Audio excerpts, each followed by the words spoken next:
All right, let's start breaking down these first round games. Alabama, Oklahoma. Bama. Ooh, let's actually get. Also, for the FanDuel leakers, like 3 of those matchups were wrong. And they'll be voided. Like they didn't have. Yeah, that was not a thing. Okay. CFP first round. They are up right now. None of the dates have been set there either. Okay, so let's do it in the way the bracket goes. We're going to have a selection show on Tuesday for the dates. FanDuel Sportsbook, where you can play your game. Alabama, 1.5 point favorite over Oklahoma, over under of 40.5. Again, we don't know the kickoff time or date specifically. We just know it will be in Norman. Let's go early read on this rematch in the first round. I'm going Bama. They moved the ball up and down the field on Oklahoma last time. They just turned it over a bunch. I think they'll be fine. I'm going to go Oklahoma. I think Alabama's playing like crap right now. Oklahoma's offense been playing like crap for like 3 months. Yeah, good point. I'm going to Alabama. Let's go. No, I'm just kidding. But it's a 1.5 point spread, folks. What matters is the total is 40.5. Under, yes. Alabama 8, Oklahoma 5. That's my score. 8-5. What are going to be some of the keys to? I think I know the answer to this, but I want to at least like introduce it. What are going to be some of the keys for Alabama making sure they don't get beat again? Don't turn the ball over. There we go. Don't turn the ball over. Like, be better in blitz pickup, and you'll come out of there with a win. Unless Oklahoma figures out offense, but they've had 14 weeks to do it and haven't been able to do so. But there's no guarantee Bama fixes this. I just think they are more fixable in 2 weeks than Oklahoma is. Like, OU showed no signs of life on offense the entire year. Yeah, I think I agree with you there. What about what would you want to see from Oregon in a first round matchup against JMU? Nobody get hurt. Do they do they rush these guys back?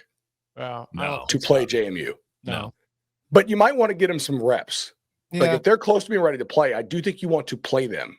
Like, rust is a real thing. I don't know how you quantify it, but like, I think you want to get these guys some reps, even if it's on some package stuff.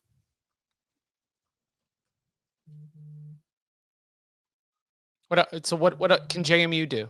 We're gonna have to do 15 minutes on this game for a preview, guys. Not right now. We don't have to. No, I'm just thinking about this. Can Oregon keep Alonzo Barnett in the pocket? JMU's very creative on offense. I think Barnett is a nice player. Their offensive line was completely overwhelmed by Louisville. So, I mean, Louisville sacked him 6 times on 29 dropbacks. Troy really had their way with the James Madison offensive line too. So, like, can they block Oregon at all? All right, I think it probably looks like Liberty, Oregon from that Fiesta Bowl. I think so too. We got some times and dates. Alabama, Oklahoma will be your Friday night game on December the 19th, 8 p.m. Eastern time from Norman. That looks chilly. Then our day. You know what? What? If I'd have known that was an ABC game, I would have definitely said it would be the 8-9 game when you asked earlier who the Friday night game would be. Then on December 20th, Saturday, we'll get started with Miami and Texas A&M, noon Eastern time in College Station. Middle of the day will be Tulane at Ole Miss for the 3:30 p.m. Eastern time kickoff. And then the primetime game on Saturday, the 20th, will be James Madison at Oregon. I think you had to figure the West Coast host was going to be getting that Saturday night game off the jump. I tell you what, I am shocked that TNT is getting the games with Tulane and James Madison. Selfishly here, yeah, Tom, excellent point. Selfishly here, as a show that has to go live after these games, I love that the 21.5 point spread is the night game, so we can get this thing rolling. And also Alabama, Oregon. Alabama, Oklahoma. Yeah. I mean, how many times are we going to go to commercial for a touchdown in Alabama, Oklahoma? We got a nice 2-hour, 25-minute game coming our way on Friday night. Hey, yo, what? We're going to watch America's game. What's the runtime on America's game going to be versus Alabama, Oklahoma? spread of what, 8.5 minutes between those two. Yeah, we'll see about that. Then as they, let me see, I can pull this back and then I don't need to see your Check's face.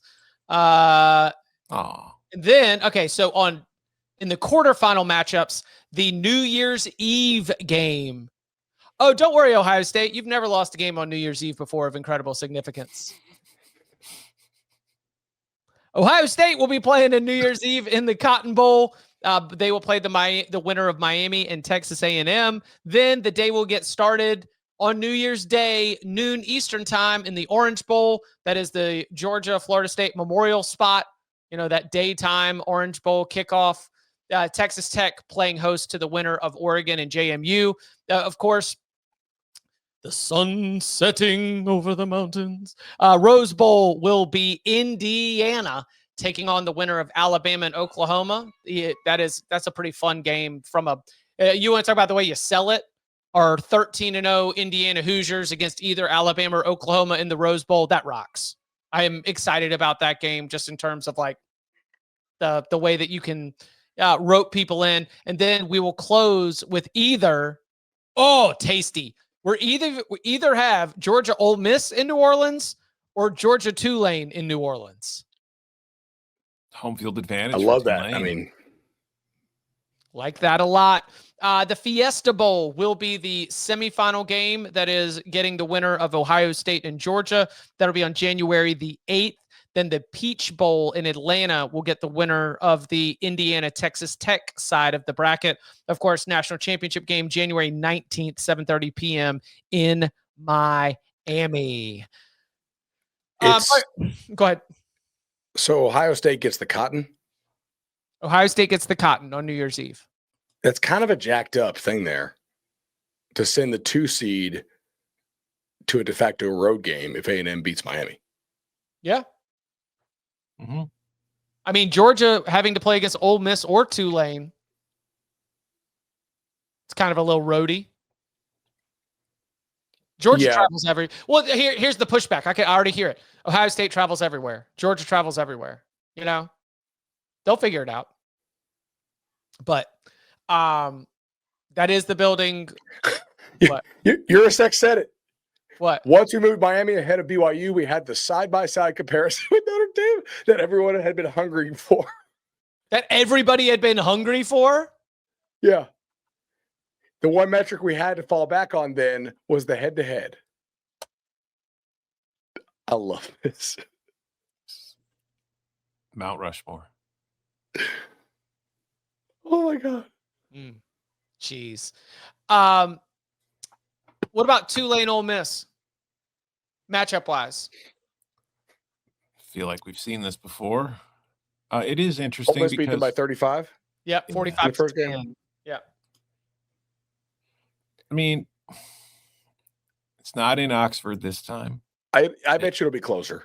Been some disarray, but there's also going to be a little bit of disarray on Tulane's side. So we've also seen Georgia-Ole Miss. Yeah. I need y'all to talk. I got to fill out this bracket. Sorry. All right. Look, I mean, I think there's a little bit less certainty as far as Ole Miss Tulane. It's not likely that Tulane pulls the upset in that. It's pretty unlikely. But they're 6-1 as opposed to 11-1 for JMU-Oregon. Like Tulane, I think is a good bit better than JMU. Maybe not they're not 10 points better, but if you made that on neutral, it's probably 6 points. Like that matters. It's home field's pretty big for all these.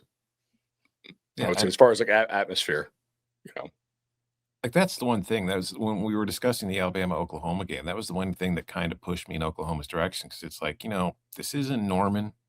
It is going to be crazy. It's a tough place to go in and win. It's just I don't have much faith in Oklahoma. But it's you look at the other matchups, like Miami having to go to College Station could really tilt that game one way because that's not an easy place to play. Is Miami the second best team A&M has faced so far this year? I think you could make an argument for that. Are they Yeah. the best? They did beat Notre Dame.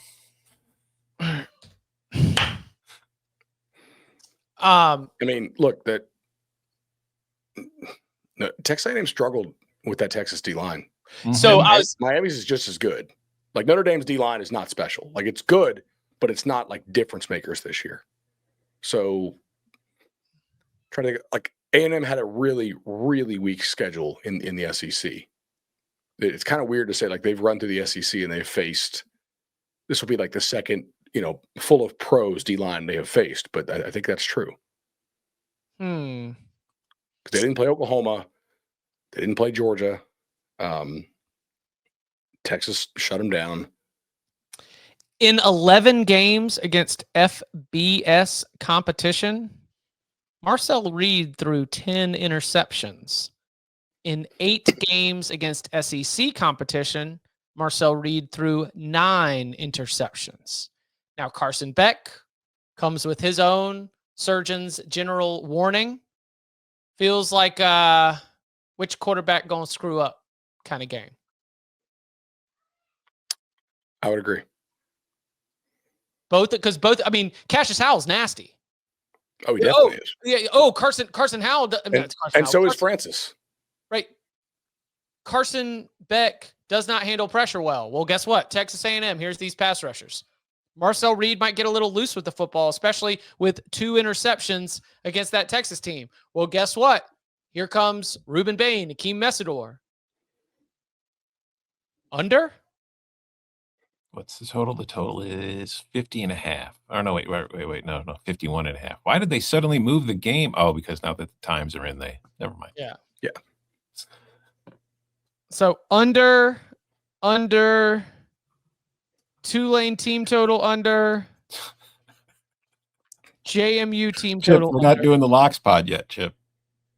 Right off the rip. I think Miami can win that game. I do too.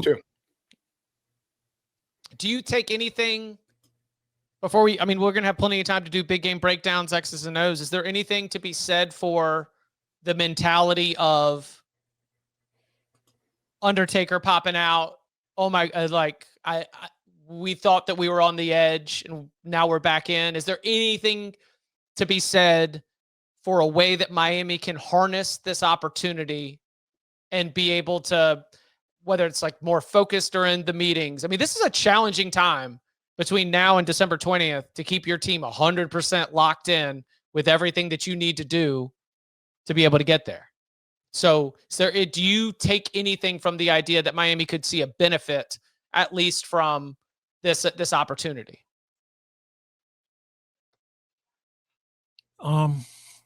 Maybe. But I feel like that's an adrenaline rush that'll wear out pretty quick. Before 13 days from now. Or even if it goes into the game. Once the game starts, I don't think that kind of momentum, or whatever you want to phrase it, was going to do a whole lot for you. Yep. What do you think, Bud?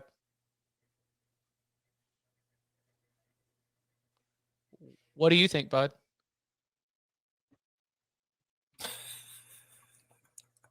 Bud Elliott? Bud! He muted us. He muted us. No, I was trying to find this clip, but I couldn't find it. Oh, okay. It's like, damn. He's like, Colchi popped. We got high volume traders. Liquidity. The mute button used to be his enemy. Now they've got an alliance. They're like forming against us. All right. Yeah, I think Miami wins that game. I trust Carson Beck more than I trust Marcel Reed. All right, let's get through our official predictions. We'll all get to talk through our bracket. And before we get there, while we had a late night laugh about how Manny won the ACC before Mario did, Mario now has led Miami to its first ever college football playoff appearance. Mm-hmm. So, hey, how about this? This might be in a pun for the review. The Mario Cristobal era is already a success. Oh, yeah, for sure. 4 years, 2 double-digit win seasons, and a college football playoff appearance. And it's poetic and perfect in a way. It is hashtag Go ACC that the ACC champion did not make the field, but its third place team did. That is a tied for second place team. Okay, Tom? Not according to the tiebreakers. It's not. They broke that tie. I think the ACC probably does need to make a little adjustment to the tiebreaker. I would guarantee that gets changed before we get into next season.